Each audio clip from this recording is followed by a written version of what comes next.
একদিন মুসা কালিমুল্লাহ আল্লাহকে জিজ্ঞাসা করে, আল্লাহ আপনার কি ঘুমে ধরে না?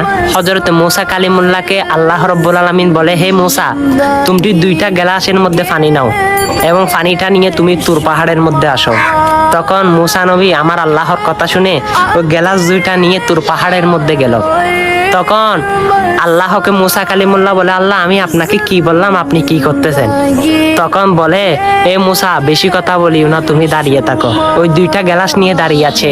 তখন আল্লাহ অর্ডার দিল, হে ঘুম, তুমি গিয়ে মুসা কালিমুল্লাহকে ধরো।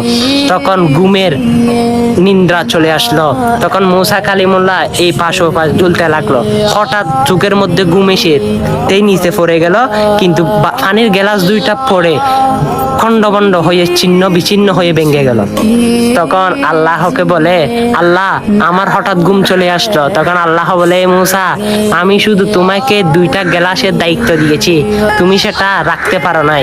কিন্তু আমি এমন একজন রব, যিনি যদি ঘুমিয়ে যায় তাহলে এই দুনিয়াদারি কে বন্টন করবে? সুবহানাল্লাহ। দেখেন আল্লাহ রাব্বুল আলামিনের কোনো নিন্দ্রা নাই, আল্লাহ রাব্বুল আলামিন ঘুমান না। সুবহানাল্লাহ। অবশ্যই এই বার্তাগুলো সকল মুসলমানের কাছে পাঠিয়ে দিন, আর আমার আল্লাহর সম্পর্কে তারা নিয়ামত পোষণ করুক, আমার রসুলের শুকরিয়া আদায় করুক। আলহামদুলিল্লাহ।